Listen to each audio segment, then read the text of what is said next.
Halo teman-teman, kembali lagi dengan saya Cimo. Di sini saya mau kasih tahu ke teman-teman ya, apa saja sih masalah-masalah yang ada di CR-V Turbo yang selama ini saya pakai.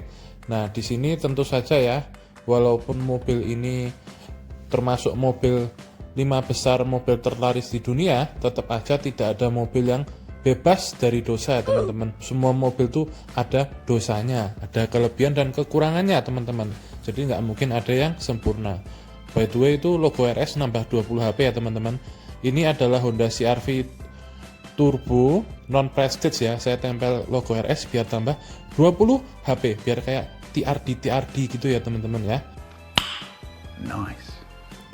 Itu di belakang tadi biasanya ada emblem AWD ya teman-teman. Cuman saya cabut biar nggak dibully ya. FWD kok AWD ya. Oke teman-teman, langsung aja ke video pembahasannya. Yuk. Di video kali ini saya akan kasih tahu ke teman-teman apa sih masalah-masalahnya atau ada hal apa saja yang saya tidak suka selama pakai CR-V Turbo ini ya teman-teman. Nah, yang pertama ini saya mau kasih tahu adalah kuncinya teman-teman. Loh, kok bisa kuncinya? Padahal ini kuncinya seperti ini ya teman-teman ya. Ini kuncinya seperti ini. Nah, belakangnya seperti ini teman-teman. Saya nggak sukanya kenapa, atau masalahnya kenapa sih saya nggak suka ini. Ini kalau yang tipe prestige ya, perlu diketahui ini nanti yang tipe prestige bisa buka bagasi sama hidupin mesin ya teman-teman.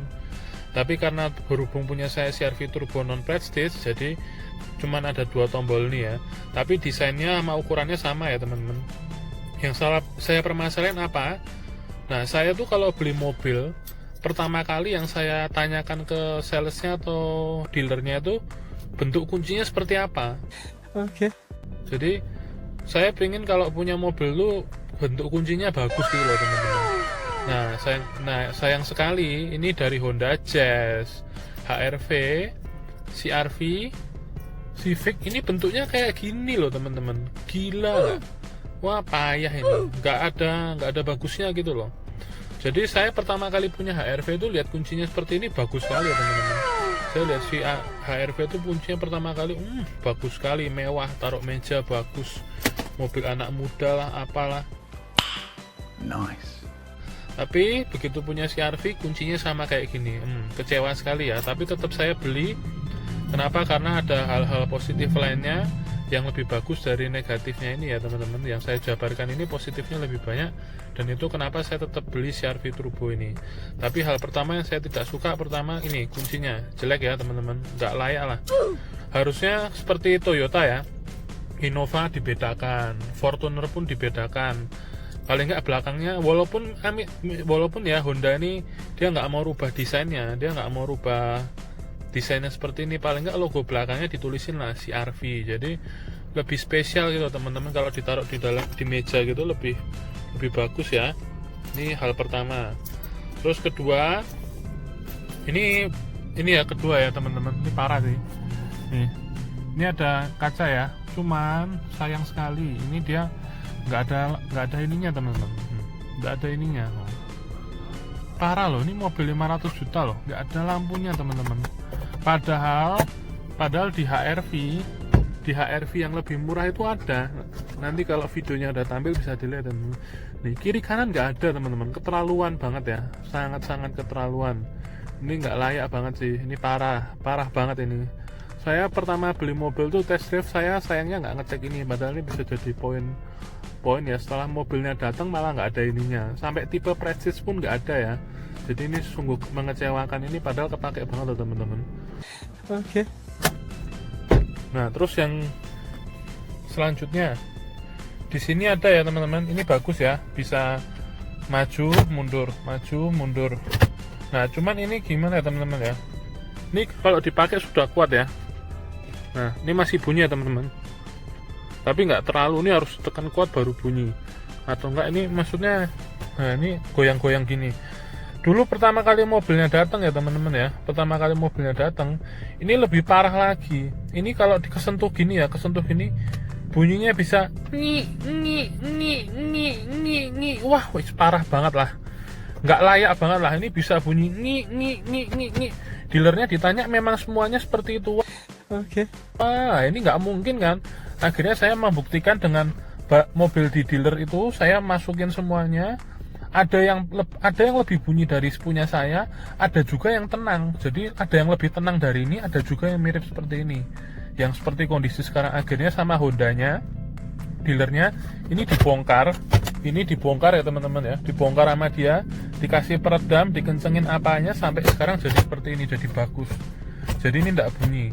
Kalau kamu ini masih awal pertama kali ini ya teman-teman ya, beli itu, ini diginiin bunyi ya teman-teman. Jadi kita nyetir gini, lagi belain setir gini atau gimana, langsung bunyi nih. Wah, nggak layak banget sih nih. Wah, wis payah ini, parah ini nggak layak ya. Tapi sisanya ini oke. Ini penyimpanannya besar, nanti akan ada di video selanjutnya. Ini kita di sini bahas masalah-masalahnya aja teman-teman. Nah, terus selanjutnya ini teman-teman, AC-nya ya, AC-nya sih bagus ya, bagus. Maksudnya masih pakai tombol gini, nggak kayak HRV ya. HRV itu ini semua ya, soft button gini semua ya. Nah, kalau yang tombol ini bagus ya teman-teman. Ini dikasih tandanya kalau ini udaranya keluar apa masuk, bagus. Tapi ini ada AC on ya teman-teman ya. Nah, ini kan bisa dipencet AC-nya off. Kalau off ini jadi kipas angin rasanya teman-teman ya. Nah, ini AC-nya on lagi. Tapi terkadang ini bisa hilang loh. Jadi AC on off ini kadang-kadang bisa hilang. Percaya nggak percaya teman-teman ya. Kadang cuma tulisannya AC. Jadi saya nggak tahu nih on apa off. Jadi saya harus mencet gini baru aktif lagi. Jadi saya tersugesti kalau cuma tulisan AC gini, saya kira off gitu loh. Padahal mungkin on. Tapi tetap aja ya teman-teman ya. Dia nggak ada tulisannya on gini. Ini gimana ini? Jadi harusnya di sini dikasih lampu seperti ini juga ya teman-teman. Padahal ini kan tombol penting ya. Nah, terus selanjutnya ya. Nah, ini teman-teman, kalian pernah dengar nggak sih tuas transmisi CR-V bermasalah? Tuasnya bermasalah, kalian mesti mikirnya ininya patah atau ininya patah. Enggak teman-teman. Yang patah itu ini, knopnya ini ya, untuk mencet ini ya. Nah, ini patah ini. Ini bisa copot teman-teman. Nice. Gila, bisa copot loh. Saya pertama kali beli, saya lagi jemput keluarga ke bandara ya. Nah, lagi jemput bandara itu malam-malam ya. Itu saya jemput, tiba-tiba saya posisi di D. Nah, terus tiba-tiba saya ini mau ini teman-teman, mau saya netralin ya. Loh, ininya copot teman-teman, copot loh. Saya lagi di jalan raya, lagi di tengah jalan, ini tiba-tiba copot. Bayangin, ini copot loh. Ininya copot sampai ininya bolong. Tahu nggak ini kemana? Ini sampai jatuh ke bawah loh teman-teman. Nice. Jadi dia jatuh ke bawah, ngelinding gini, saya harus cari ke bawah gini. Ini parah banget kan? Dia sampai jatuh ke bawah gitu loh, kolom. Saya nyarinya setelah berhenti di pinggir jalan. Jadi ini di sini ada tombolnya, bisa pakai bolpen atau apa, ditekan gini. Nah, dia baru bisa didorong. Ininya sampai copot loh. Tapi malam-malam itu saya langsung ke Honda ya. Saya langsung ke Honda dealer, itu udah tutup pun saya tetap minta dipasang saya nggak mau tahu. Akhirnya Honda yang di Jogja itu tanggung jawab ya teman-teman, sama dia diganti ke baru, dipasang, diganti ke gratis, nggak kena biaya. Tapi saya tetap kecewa sih, istilahnya kenapa bisa copot loh. Padahal saya punya Frit, punya HRV sudah 2 tahun, 5 tahun, 3 tahun, 4 tahun itu. Oh sorry, yang HRV sudah 4 tahun, yang Frit itu sudah 7 tahunan ya, 6-7 tahun, itu nggak apa-apa loh. Tapi CR-V ini 500 juta beli yang terbaru, yang umurnya masih muda gini, ini bisa copot, ini agak kebangetan. Oke. Akhirnya ada recall teman-teman, jadi santai aja. Tapi ya tetap aja Honda telat ya. Pas itu ada recall, akhirnya ini diganti ya teman-teman. Ini diganti yang terbaru, tombol startnya ini diganti terbaru yang lebih kuat. Jadi katanya yang model sebelumnya itu memang cacat ya. Jadi untuk CR-V model terbaru, tahun terbaru, sudah pakai yang terbaru ini, sudah kuat. Terus punya saya juga sudah diganti ya. Jadi ini sudah oke. Ini juga sudah bukan masalah lagi. Nice. Nah, terus selanjutnya ini teman-teman, kita mau lihat ini ya, masalah yang saya tidak suka lagi. Nah, ini ada speedometer ya. Sebelumnya saya juga mau liatin, ini ada beberapa fiturnya teman-teman yang nggak ke highlight gitu. Nah, ini ada limiternya 120 km per jam. tapi tetap saja nggak dianu ya teman-teman ya. Ada cruise control, ini ada AWD loh teman-teman, ada emblem AWD nya loh. Nah cuman tetap aja di Indonesia FWD ya, kalau di luar negeri ada versi AWD nya. Nah terus ini saya matiin. Yang saya nggak suka lagi ya teman-teman ya, ini speedometernya bagus ya teman-teman, sporty sekali ya. Jadi kita lihat ini sporty banget, ini tampilannya bagus. Cuman masalahnya di sini apa namanya, untuk keluar ini tahun 2017, ininya warna putih ya teman-teman. Yang kita lihat di ujung itu indikator paling atasnya itu warna putih. Tapi kalau yang versi terbaru pokoknya versi terbaru ini udah merah ya teman-teman. Jadi di kiri ujungnya merah, yang kanan merah. Cuman yang untuk nik lama memang warna putih. Ini ya teman-teman, tampilan yang terbaru, kiri kanannya merah ya teman-teman. Yang saya nggak suka ini masih kayak zaman kalkulator ya teman-teman. Ini dia masih pakai tombol gini ya, masih pakai tombol seperti ini, bolpen yang ketancap gini. Ini bolpen standar ketancap di sini ya teman-teman, ngirit sekali Honda ya. Nah ini di sini yang cuma ditampilin cuma sedikit teman-teman.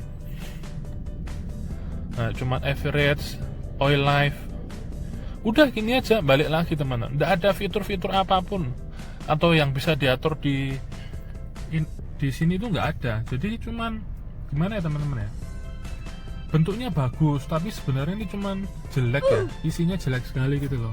Nggak ada fitur-fitur atau informasi apa yang bisa ditampilkan. Padahal kalau di luar negeri dikasih full LCD teman-teman, bagus. Sayang ya masuk Indonesia kok jadi kayak gini ya, tapi bentuknya masih bagus ya. Itu lumayan mengecewakan sih, tapi nggak pengaruh banyak ya teman-teman. Jadi menurut saya sih oke-oke aja.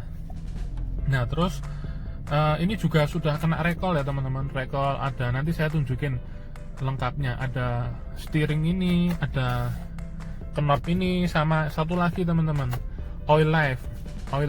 Jadi oil life itu teman-teman dulu kiranya ada yang di YouTube pernah rame ya, 1500 km, 2000 km. Nah punya saya ini kebetulan selalu pasarannya 3000 ya, 3000, 3500, mentok 3000 teman-teman dari pertama itu. Nah tapi ada recall teman-teman. Jadi bagi teman-teman yang punya CR-V segera tanyakan ke Hondanya, mintakan ada namanya recall ECU itu ya, recall ECU coil life. Nice. Nah di sini recall ECU-nya ini memperpanjang masa oil life ini. Jadi ini kira-kira, ini kan sisa 3100 ya, tapi ini udah lama banget teman-teman. Ini sudah lama banget, ini kira-kira mungkin bisa 5000 lebih ya. Jadi ini kalau saya pakai dengan gaya nyetir saya yang nggak pelan, gas rem itu masih bisa 5000 km lebih oil life-nya. Jadi kalau teman-teman jalannya lebih irit mungkin bisa lebih, bisa mungkin sampai 10.000. Tapi bagi saya 5.000 itu sudah cukup ya, karena saya kalau ganti oli memang 5.000 km sekali. Nice. Nah, tapi kalau memang dulu tuh kan saya nggak terima teman-teman, masa tiap 2.500, 3.000 saya ganti oli. Nah, tetapi saya akhirnya ngeyel, jadi sampai minus pun saya tetap karena kata teknisi Hondanya, saya ada kenalan itu, katanya nggak apa-apa. Dia tuh cuman ini teman-teman, cuman prediksi aja kok, prediksi komputer. Jadi dia tuh oil life itu dia tidak mengukur kadar oli sesungguhnya, karena saya pas cek tuh olinya masih bagus kok. Dia tuh cuman mesin aja kira-kira dari ECU-nya pembacaannya gimana. Jadi pas itu sampai minus saya pakai juga nggak apa-apa kok, jadi nggak masalah. Dulu saya sampai ketakutan loh, sampai minus itu saya nggak berani pakai mobilnya loh teman-teman. Minus 1, minus 2 takut turbonya jebol lah, apalah inilah. Ternyata nggak apa-apa kok, saya pakai sampai minus. Malah saya reset sendiri ya teman-teman. Ini ada cara resetnya, tapi saya nggak akan tunjukin ya di sini karena nggak boleh. Nanti bisa lihat di YouTube di tempat lain aja cara reset oil life. Jadi diatur aja teman-teman, 6 bulan sekali apa setahun sekali ganti oli nggak apa-apa, nggak usah ngikutin oil life. Kalau menurut saya ya, sama teknisi saya, kalau Anda nggak setuju bisa komentar aja pendapatnya gimana. Tapi kalau menurut saya sih oil life ini nggak apa-apa. Jadi mau sampai minus itu nggak apa-apa. Cuman kalau minus dia ganggu ya teman-teman, harus dipencet lagi, harus apa. Jadi kalau nggak mau mengganggu, direset aja, bisa ngulangi dari nol. Nah terus apa selanjutnya ya, yang nggak saya suka lagi ini teman-teman, kursi belakangnya. Kenapa kursi belakang yang saya nggak suka? Ini dia nih gimana ya teman-teman? Pegasnya terlalu kuat. Jadi kita kalau mau buka kursi baris keduanya ini susah sekali teman-teman. Ampun, pakai tenaga. Jadi kalau cewek itu agak kesusahan ya. Jadi harus cowok. Dan ini nggak one touch tumble ya. Jadi harus 2 kali pengoperasian. Jadi lumayan berat teman-teman. Asli berat bener.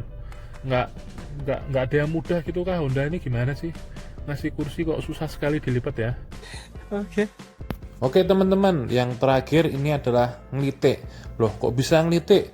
Saya juga kurang tahu sih teman-teman ini ngelitik apa enggak. Cuman saya pakainya Pertamax terus ya. Kan ini minimum oktannya 91, jadi bisa dong pakai Pertamax. Tapi kenapa saya bisa bilang ngelitik? Nah nanti akan saya tunjukkan videonya setelah ini. Nah jadi Honda itu dia bilang bisa bunyi seperti itu karena BBM-nya tangki kotor. Sudah ditanyakan ke ATPM Jakarta Pusat, katanya juga kotor. Jadi dibersihkan teman-teman, dibersihkan sama dealer di Jogja, terus diberi pembersih tangki bensin, dan tetapi ya setelah 2-3 bulan tetap bunyi teman-teman. Saya juga kurang ngerti kenapa. Dan itu terjadi 2 kali berturut-turut. Akhirnya opsi terakhir dia bilang harus pakai Pertamax Turbo. Waduh, kok pakai Pertamax Turbo? Nah ya sudah, berarti sekarang ini saya pakai Pertamax Turbo sih sudah nggak ada masalah ya teman-teman.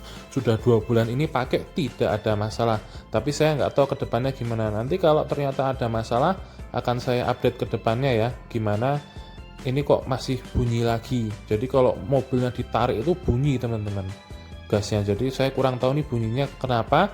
Tapi katanya teman-teman di forum sih ada yang bilang, oh ini oli transmisinya, oh ini olinya nggak cocok, oh atau apalah. Tapi kalau kata Honda sih dia berani jamin kalau CVT-nya atau mesinnya tidak ada masalah. Mereka berani bilang 100% kaki-kaki mesin-mesin CVT Matic-nya semua tidak ada masalah ya teman-teman. Berikut videonya saya tampilkan.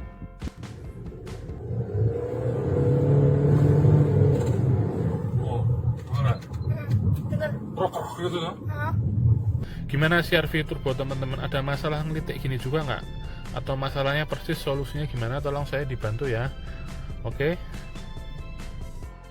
Masalah terakhir nih teman-teman yang ada di Honda CR-V tentu saja ya nggak akan lepas dari namanya road noise ya. Kalian sudah tahu sendiri ya road noise itu gimana ya.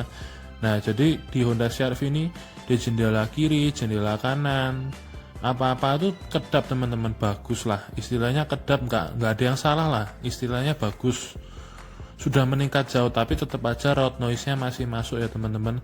Ini saya tunjukkan nanti di akhir video, ada video gimana road noise nya di jalan biasa.